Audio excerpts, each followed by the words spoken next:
Labarina. Wannan sarauta ni tsakani da Allah ban neme ta ba, nema na aka yi a kanta gaskiya.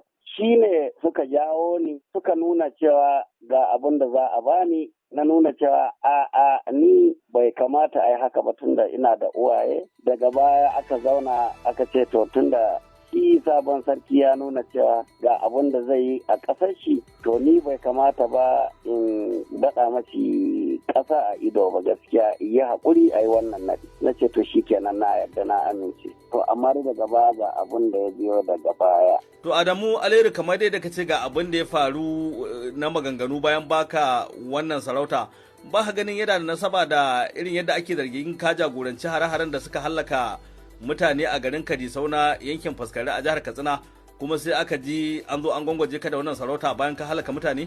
Maganar da ake magana Kadisau, don Allah don annabi na baka dama, a je a nemi mai garin Kadisau ko ka nemi lambaki don Allah don annabi. Ka je menene sala billahi allazi la ilaha illa huwa. Yan uwanmu aka jawo cikin masallaci ranar Juma'a aka yayyanka su a cikin garin Kadisau. Shi ya jawo wannan matsalai. Amma yan uwansu suka zo suka rama wannan kisar da aka yi ma yan uwansu. Ban san za a yi ba, aka lakata ni da wannan al'amarin da ya faru. Shin Aleru, irin waɗannan mutane da ake zargin kun halaka irin waɗannan yankuna tunda iyalin su su yafe ba ku ganin hakan zai iya kawo tarnaƙi al'amuran ku su ce? Hakan ba zai sa ku zidda makaman ku ba dai a ci gaba da zaman lafiyar nan? Mu mutanen da aka kace mu ya haya muka yi, ko mu ba mutane ba ne, ko mu ba mu da haƙƙi a kan ‘yan uwanmu, mu ba mu da waɗanda aka kashe, mu wane ne zai ba mu haƙƙin ‘yan uwanmu da aka kashe? Ina tambaya, gwamnatin za ta ba da haƙƙin da waɗanda aka kashe ko a'a, su wa'annan talakawan su za mu nema. Su ba mu haƙƙin waɗanda ‘yan uwanmu da aka kashe. Gwamnati ai tana da haƙƙi ga kowa. Aleru, kamar yadda ka sani mahukunta a Najeriya da ma jihohi suna iya bakin ƙoƙarinsu na ganin an lalubo hanyoyin da za a samu a zauna lafiya ɗin nan, wanda kai kanka ka bayyana cewar kana son zaman lafiyar nan. Shin kana daga cikin fulanin nan wace hanya kake ganin za a bi a samu zaman lafiya kowa ya kama harka gabansa?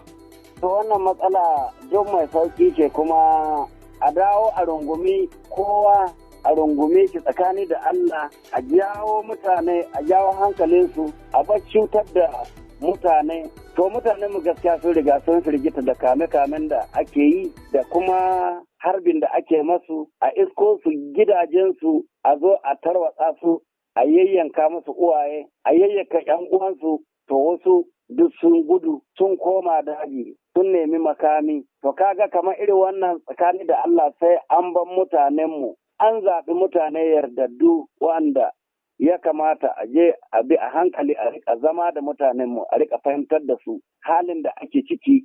Idan aka tabbatar da ba cuta, ba cutarwa, ba yaudara, wallahi tallahi na faɗa ma wannan magana da nake yi da kai tsakanina da Allah da Annabi. Na baka wata 2 zuwa 3 kaga abin nan ƙasar nan za ta koma. Wannan magana ita ce kenan, kakka rage kakka ƙara. Da zaran aka ce yadda ta shiga tsakanina da wani wanda nake tsoro da, to magana ko wani abu ta riga ya ƙare. Shin su Fulani me suke so ne su ga mahukunta sun masu wanda zai taimaka wajen samun zaman lafiyar nan? Ya kamata yanda aka shigo da jama'a, siyasa ce, wani abu ne na more rayuwa, makaranta ce, asibiti ne, menene dai abin da ya dace dai a ba kowa haƙƙin shi a zauna lafiya. Wannan ba wanda duka wani bafulatani, ba wani wanda ya wuce wannan abin da yake so a rayuwar shi. Waɗannan abubuwa da ka zayyana kuna bukata, in yi muku su za a yi to ta wace hanya za a ba a muku su ganin ana wasan ɓuya da ku?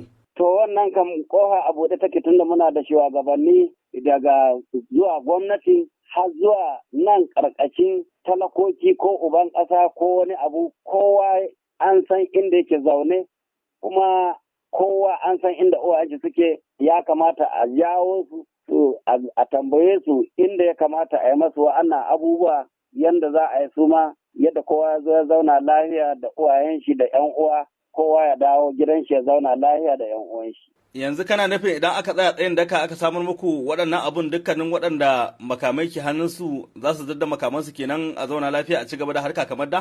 To ranka da wannan yanzu saboda Allah da Annabi ni ina zaune lami lahiya ina mu'amala da jama'a ina ruwana da wata bindiga ina ma iya baka ita in kana so. Me za ka ce ma mutanenka musamman mutanen daji waɗanda ke riƙe da makamai da kuma su kansu talakawa waɗanda abin ya shafa waɗanda ake zargin kuna kaiwa hare-hare a yankunan Katsina da Zamfara? Duk waɗanda muke tare da su ni Alhaji Ado ina ba talakawa mu haƙuri.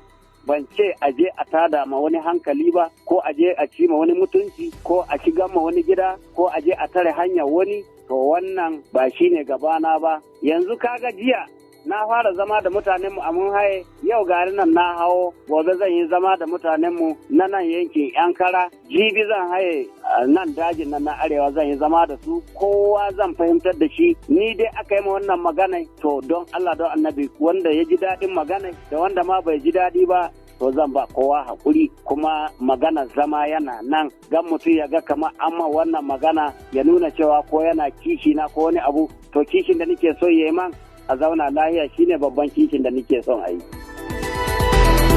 DW Made for Minds.